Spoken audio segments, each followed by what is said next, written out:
تم میرے بیٹے ہو، تو نبی کے بیٹے ہو، تو نہیں تو اللہ کا عذاب تم پہ نازل ہو جائے گا۔ اس نے کہا جی کہ میں پہاڑ پہ چڑھ جاؤں گا، اور وہ پہاڑ پہ چڑھ گیا۔ معذرت جی۔ عذاب کیسے آیا، پانی کیسے؟ اللہ نے زمین سے پانی نکالا اور بارش کی، نیچے سے زمین کا پانی، اوپر سے بارش کا پانی، تو وہ پہاڑ پہ چڑھ گیا حضرت نوح علیہ السلام کا بیٹا۔ پانی جب اس حد تک پہنچا کہ کشتی اس میں تیرنا شروع ہو گئی، نوح علیہ السلام نے اپنا سفر شروع کیا، بہت سمجھایا ان لوگوں کو۔ آخر میں جس پہاڑ پہ ان کا بیٹا بیٹھا تھا وہ پہاڑ ٹوٹ گیا اور ان کا بیٹا جو تھا وہ ادھر غرق ہو گیا۔ اس سے ایک سبق یہ بھی ملتا ہے کہ جو بندہ اللہ کی نافرمانی کرتا ہے،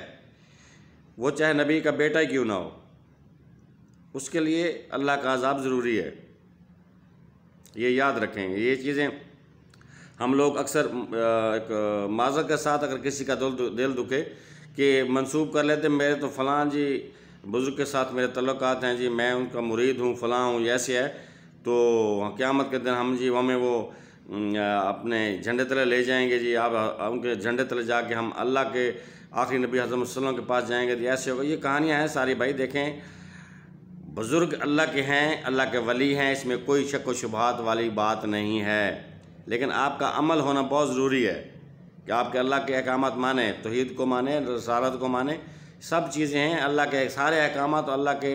حبیب کے سارے احکامات جو سنتے ہیں ان کو بھی مانیں، یہ ضروری ہے۔ آپ کچھ نہ کریں، نماز نہیں پڑھتے، کوئی نیک نام کریں، بس یہ ہم تو مرید ہو گئے جی، مرید ہونے سے ایسے نہیں ہوتا،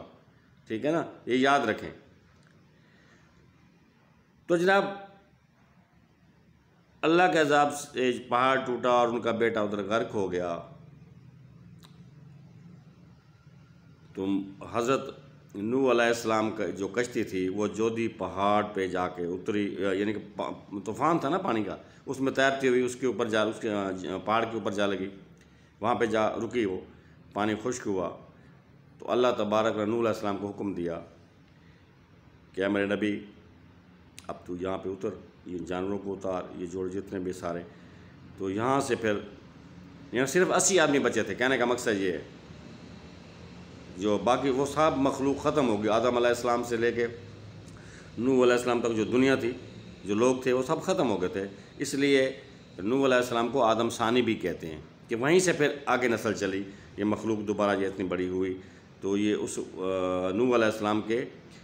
دور میں جو عذاب آیا، اس کے بعد جو لوگ بچے ان لوگوں کی نسل آگے چلی، اس سے پھر یہ ساری آج کل کی جو دنیا کی مخلوق ہے یہ چلتی رہی ایسے۔ آپ کے بعد اور بھی نبی آئے، ان کے پہ عذاب ہے، بعد کسی وقت بات کریں گے جی۔ تو اس ویڈیو میں جو مین چیز ہے وہ یہ میں بتا رہا ہوں آپ کو، جو بندے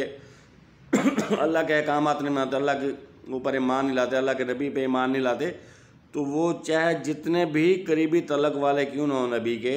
ان کے اوپر عذاب آتا ہے، یہ یاد رکھیں آپ، ٹھیک ہے نا۔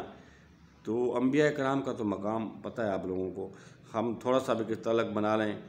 ہمارا بن جائے، الحمدللہ ہے، ہمارا بھی ہے، کوئی شک نہیں، اللہ کے نیک لوگوں سے ہے، اللہ تعالیٰ ان کا درجات بلند کرے، اللہ ان کا اس دنیا میں مرتبہ بلند کرے، ماشاءاللہ حیات ہیں جی، اللہ تعالیٰ ان کو عزت و آبرو دے۔ تو دوستو اپنے اعمال کا ہونا بہت ضروری ہے، اعمال یہی ہیں، اللہ اس کے حبیب کی اطاعت کرو اور انشاءاللہ اس زندگی میں کامیاب ہو، اگلی دنیا میں بھی کامیاب ہوں۔ تو آخر میں آپ سب لوگوں سے جو میری ویڈیو دیکھ رہے ہیں گزارش کروں گا کہ میرے چینل کو سبسکرائب کریں، لائک کریں، کمنٹس بھی لکھیں، اور جناب ویڈیو میری پوری دیکھا کریں، ٹھیک ہے جی۔ انشاءاللہ ملاقات کریں گے ہم اگلی ویڈیو میں جی، اس وقت تک اجازت دیں۔ السلام علیکم ورحمۃ اللہ وبرکاتہ۔